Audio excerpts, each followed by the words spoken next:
Hola, ¿cómo están? Estamos a punto de iniciar un estudio de escatología para entender lo que está pasando en estos tiempos que estamos viviendo. De tal manera que hoy vamos a tomar el primer capítulo y vamos a tocar los aspectos de anuncios de las cosas finales. Escatología es la parte de la teología que estudia los acontecimientos finales y que incluye la segunda venida de Cristo, la resurrección de los muertos, el juicio final y el estado eterno. Escatología viene de la palabra griega escatos, que significa último o postrero. Este término aparece en diversos pasajes de la Escritura que vamos a abordar. Voy a leer un pasaje que habla de esto en 2 Timoteo 3:1 y dice lo siguiente: pero debes saber que en los últimos días vendrán tiempos difíciles. Aquí la palabra escatos se usa para hablar de los últimos días. Aunque este término se usa en la Biblia en un sentido más amplio, teológicamente se usa en forma específica para referirse a los acontecimientos futuros relacionados con el fin del mundo. Existen los pasajes de Juan 11:24, Hechos 2:17, 2 Pedro 3:3, 2 Timoteo 3:1. Ustedes pueden examinarlos y estudiarlos para saber también directamente lo que dice la palabra. Los sucesos futuros eran para los primeros cristianos el querigma de la esperanza, o sea, la proclamación de la esperanza. Más que un estudio bíblico con detalles minuciosos del orden de los acontecimientos futuros, las verdades principales de esta esperanza gloriosa eran las siguientes. Estamos hablando de 2000 años atrás, un poco más, donde los hermanos ya pensaban que Cristo vendría pronto. Imagínense, ha pasado más de 2000 años. Pero ellos mantenían la esperanza gloriosa en lo siguiente: primero, que Cristo resucitado con cuerpo glorificado volvería otra vez al mundo de un modo personal, visible y glorioso. Esa era la primera esperanza. Segundo, que habrá resurrección de todos los muertos, unos para vida eterna y otros para condenación eterna. Tercero, que habrá un juicio final para todos los vivos y los muertos. Cuarto, que habrá cielos nuevos y tierra nueva en donde muere la justicia.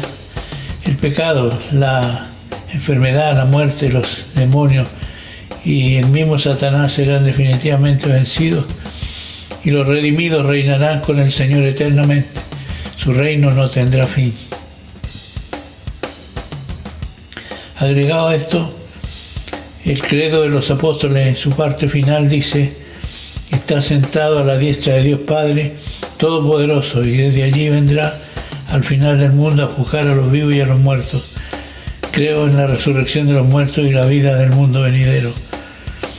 Esto hacía parte del credo de la declaración de los apóstoles en el primer siglo, y después en los siguientes siglos fue una discusión muy fuerte respecto de Cristo, porque había teologías bien extremistas que decían que Cristo era semidios y superhombre. Y estos credos se hicieron justamente para combatir eso.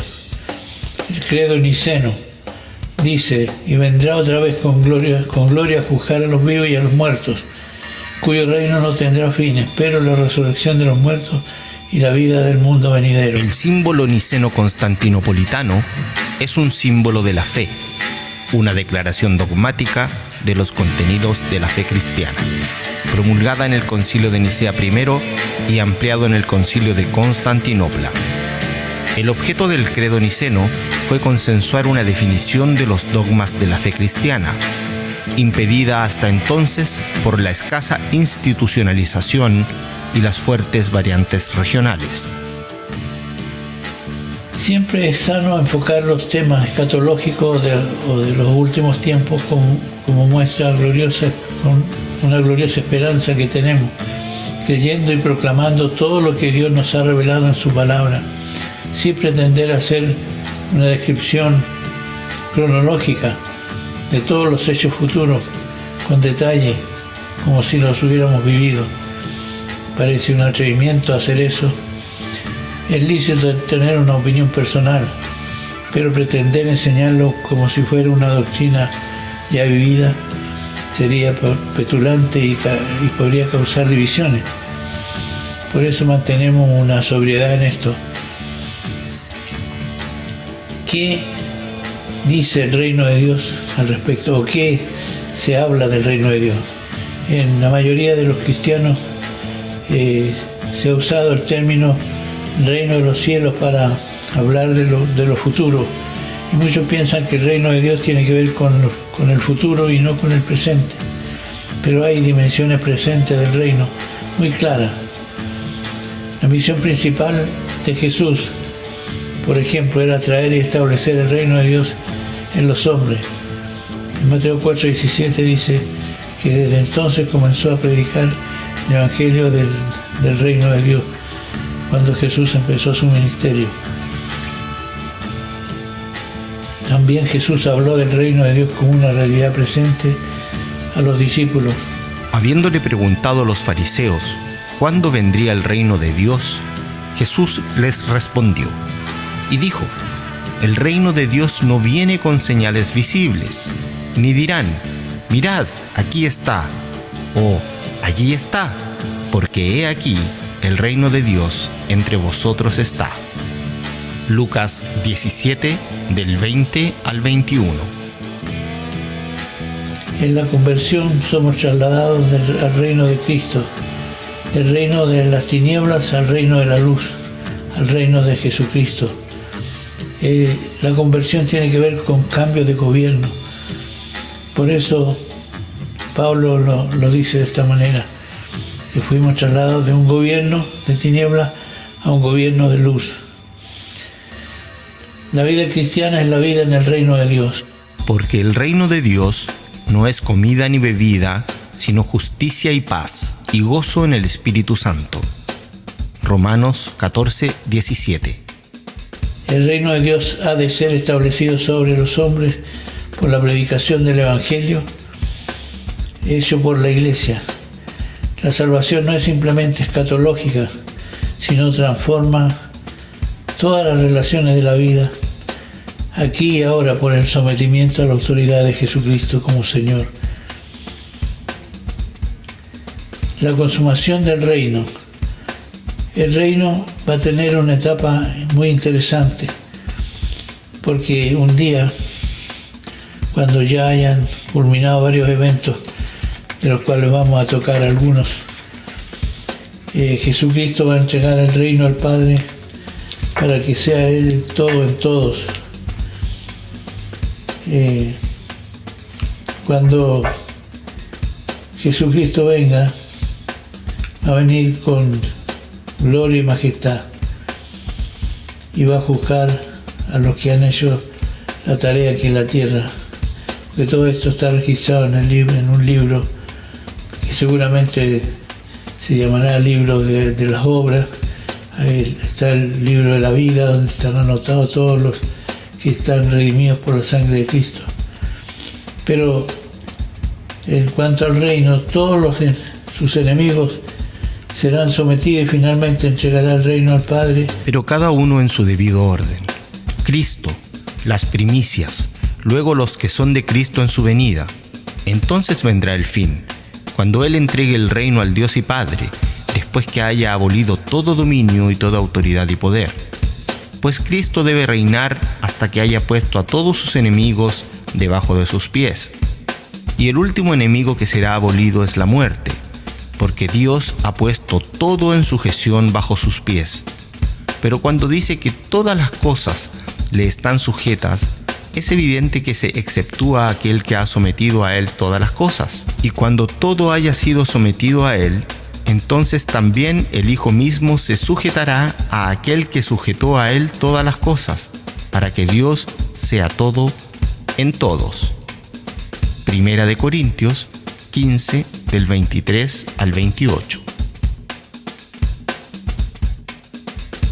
Hay una expresión en la Escritura que habla de este siglo y el siglo venidero. Estas dos expresiones son frecuentes en el Nuevo Testamento.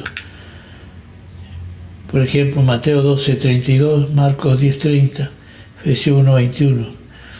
Este siglo y el venidero, se habla de esa manera. La palabra siglo en el griego que es aion, significa edad o periodo de tiempo. En Mateo 24:3 y 28:20, aion está traducido por mundo. En realidad el fin del mundo es el fin de esta edad. El hecho de que divide esta edad de la edad venidera es la segunda venida de Cristo. Satanás es llamado el Dios de este siglo.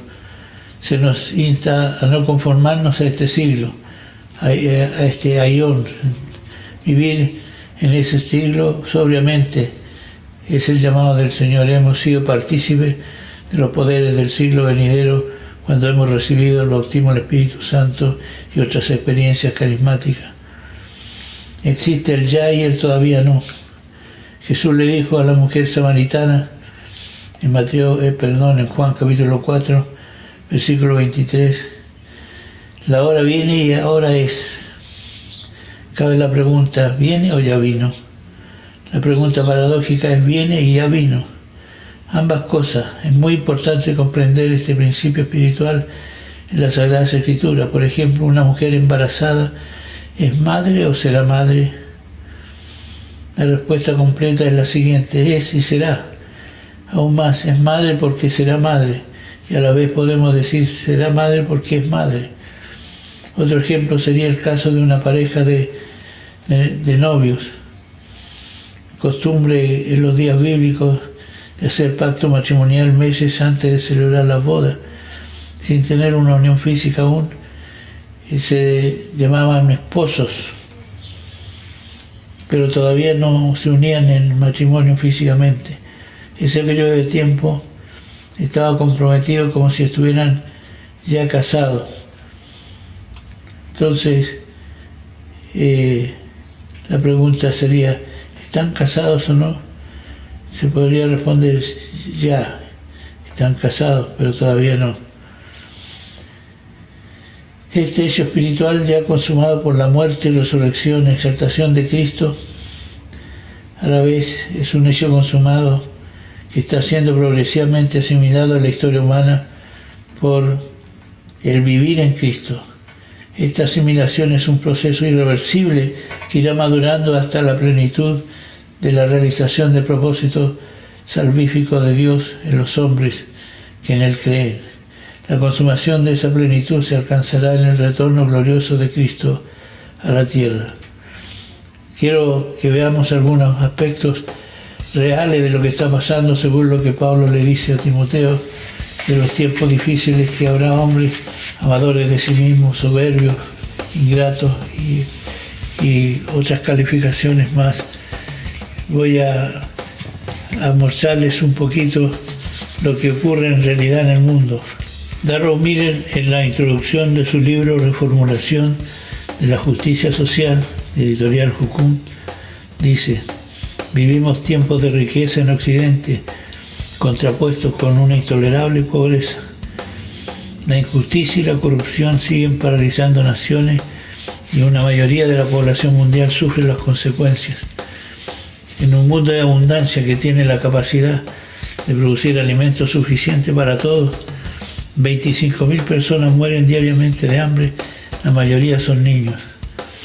Violamos el medio ambiente como si su única razón de existir fuera el consumo humano. El genocidio, la guerra sistemática, institucional contra la mujer ha borrado 200 millones de mujeres en el mundo. Solo en la India, 1 millón de seres humanos son asesinados cada año por el hecho de ser mujeres. Las mujeres y los bebés son reducidos a meros objetos, hasta el punto de que cada año entre 40 y 50 millones de bebés son asesinados antes de nacer, solo por ser inconvenientes. Se estima que actualmente a escala global 20,9 millones de hombres, mujeres y niños son esclavizados en trabajos forzados o tráfico de sexo. En Estados Unidos, unos 293.000 niños son sexualmente explotados. Más del 50% de las mujeres latinoamericanas han sufrido violencia por los hombres. La pregunta es, ¿dónde está la justicia? ¿Dónde está la compasión? Hay algunos otros datos de la actualidad. 1.000 millones de personas en el mundo viven en pobreza. 400 millones de niños viven en extrema pobreza. 795 millones de personas sufren de desnutrición. 6 millones de niños menores de 5 años mueren de desnutrición cada año. 663 millones de personas carecen de acceso a agua potable.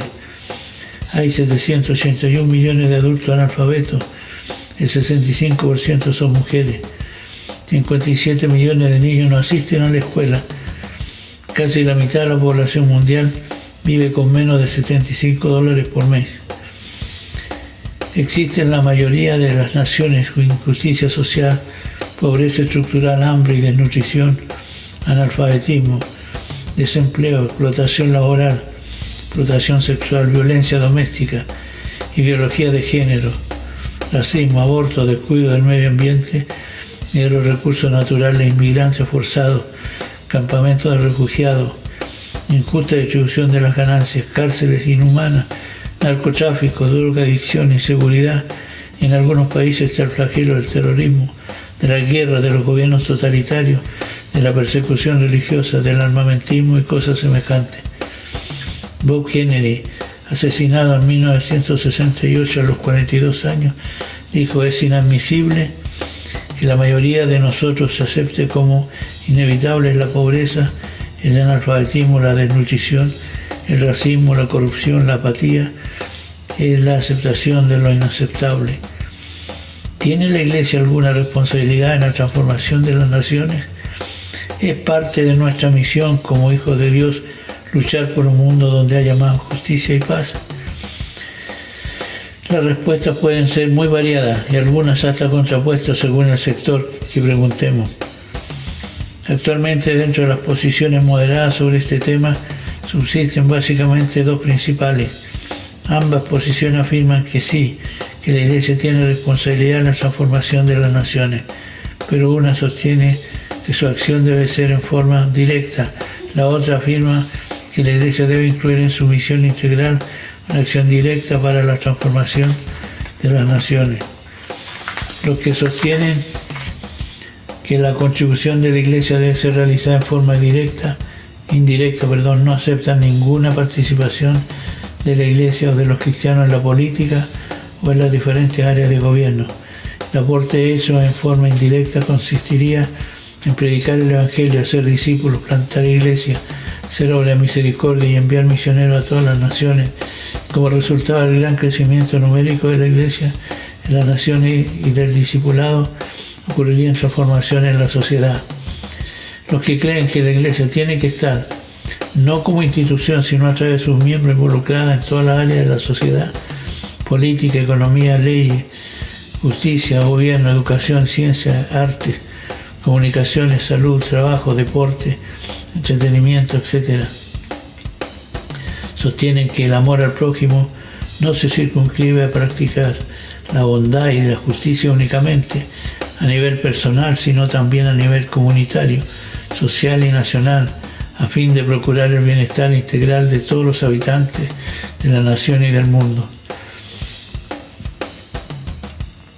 ¿Qué incluye el reino de Dios y su justicia? Dios es el creador y señor de todo lo creado, según Génesis 1 y 2, los primeros dos capítulos. Por derecho inherente todo lo que existe le pertenece a Dios. Salmo 24:1. El Señor es la tierra y su plenitud, el mundo y los que en él habitan. Dios creó al hombre a su imagen y semejanza. Esto significa que todo hombre es valioso y merece un trato justo y respetuoso en todos los ámbitos de la sociedad. Dios es bueno y quiere el shalom o la paz temporal y eterno de todos los habitantes de la tierra. Dios, al crearnos a su imagen y semejanza, nos dio dignidad, valor y espiritualidad para relacionarnos con Él. Nos dio capacidades potenciales que nos permiten desarrollarnos, trabajar, plantar, cosechar, imaginar, hacer proyectos, construir, inventar. Nos hizo seres sociales. Nos dio la capacidad de hablar, comunicarnos, entendernos, ser una comunidad, una nación, naciones, llenar la tierra y gobernarla. Nos dio aptitudes diversas para aprender, adquirir conocimiento, habilidades, crear cultura, servir a nuestros semejantes. Nos dio la capacidad de enseñar, de impartir conocimiento, destrezas, oficios, profesiones, a fin de que todos nos desarrollemos y lleguemos a ser una sociedad sana en la que reine el amor, la justicia y la paz. Dios es amor, es justo, es un Dios de paz y quiere que haya amor, justicia y paz entre todos los moradores de la tierra. ¿Qué ha sucedido entonces? El pecado arruinó la imagen de Dios en nosotros y desvirtuó el hermoso proyecto del Señor para la humanidad. La ambición personal, la avaricia, el egoísmo y la soberbia del corazón humano generaron odio, guerra, iniquidades, crímenes, robo, esclavitud y toda clase de injusticia. Se crearon sistemas perversos e injustos a nivel social, institucional o nacional. Se crearon estructuras de poder, acumulación de riqueza, explotación laboral, gobiernos y jueces corruptos, gobiernos totalitarios, leyes económicas que favorecen a los más poderosos, apropiación ilegítima de las tierras y de los recursos naturales, sin igualdad de derechos, sumiendo en la miseria a la mayoría de los habitantes del mundo. Dios puso en el planeta Tierra recursos que, de ser bien trabajados y administrados, habría suficiente alimento y bienestar para todos. Se ha endiosado el mercado, la oferta y la demanda. El capital se ha estructurado la economía al servicio de algunos pocos, en desmedro de la gran mayoría de trabajadores que produce esta riqueza. Aunque los hombres pecamos y abandonamos a Dios, Él nunca se desatendió a la humanidad de las naciones.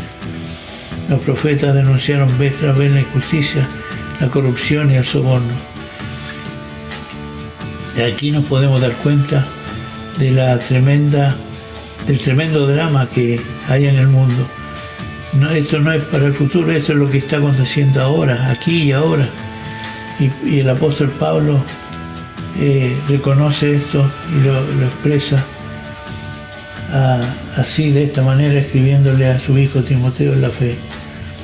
En 2 Timoteo 3. Pero debes saber esto, que en los últimos días vendrán tiempos difíciles, porque los hombres serán amadores de sí mismos, avaros, jactanciosos, soberbios, blasfemos, desobedientes a los padres, ingratos, irreverentes, sin amor, implacables, calumniadores, desenfrenados, salvajes, aborrecedores de lo bueno, traidores, impetuosos, envanecidos, amadores de los placeres en vez de amadores de Dios, teniendo apariencia de piedad, pero habiendo negado su poder, a los tales evita. Porque entre ellos están los que se meten en las casas y llevan cautivas a mujercillas cargadas de pecados, llevadas por diversas pasiones, siempre aprendiendo, pero que nunca pueden llegar al pleno conocimiento de la verdad. Y así como Janes y Jambres se opusieron a Moisés, de la misma manera estos también se oponen a la verdad, hombres de mente depravada, reprobados en lo que respecta a la fe, pero no progresarán más, pues su insensatez será manifiesta a todos, como también sucedió con la de aquellos dos. Pero tú has seguido mi enseñanza, conducta, propósito, fe, paciencia, amor, perseverancia, persecuciones, sufrimientos, como los que me acaecieron en Antioquía, en Iconio y en Listra. ¿Qué persecuciones sufrí? y de todas ellas me libró el Señor. Segunda de Timoteo 3, del 1 al 11. Aquí el apóstol está declarando la realidad de aquel tiempo y del tiempo venidero. Digamos que esto parece una crónica actual, pero es la palabra profética que emitió el apóstol Pablo para los últimos días. Nosotros estamos viviendo entre los últimos días. No podemos señalar cuándo Jesús viene, pero el hecho está claro, Él vuelve y vuelve a buscar un pueblo redimido que ha cambiado su vida y que está en la tierra como sal de la tierra para influir y como luz del mundo para dar ejemplo de cómo se debe comportar el ser humano frente a Dios. Quiero dejar esta introducción para lo que viene por delante, porque vamos a hablar con más detalle de algunos hechos, como es la segunda venida de Cristo, que está en Mateo 24. Mientras tanto pueden leer ese capítulo, que es muy interesante, que habla de las cosas finales con bastante claridad y bastante simpleza, pero profundo. Pablo, Jesús, Pedro dejaron escrito lo que estamos viviendo nosotros. Y es interesante saber que lo que está pasando hoy día con la pandemia no es una cosa que nos sorprendió. Claro, sorprendió el hecho de que fuera de repente y en un poco de tiempo, en un tiempo tan breve, se esparció por todo el mundo. Y hoy luchan los científicos, los laboratorios, para encontrar solución, la vacuna para este problema. Pero Dios en un momento lo permitió y se expandió. Él podría acabar con ello en un momento, porque tiene el poder para hacerlo. Pero Él quiere que los seres humanos nos arrepintamos de nuestra manera de vivir, de la soberbia, del orgullo, de la vanidad, de las pasiones desordenadas, de las ambiciones de poder. Yo creo que es tan importante que nosotros prestemos atención, porque sí, estamos viviendo los días difíciles. Jesús dice que estos días serían apenas principios de dolores. Por eso es importante entender que es bueno estar preparado para cualquier momento, porque Cristo viene, no sabemos la hora, ni el día, ni el momento. Él va a venir como ladrón en la noche, como lo relata la palabra en algunos pasajes. Y dice la Escritura que si el dueño de casa se da cuenta que viene un ladrón y lo va a esperar porque no quiere que su familia sea dañada, así va a venir Jesús en un momento, en un abrir y cerrar de ojos, va a ocurrir algo tremendo. La Biblia relata que dos estarán moliendo en un molino, uno será tomado y el otro dejado. Imagínense los que van manejando un vehículo, un avión, un bus, etc.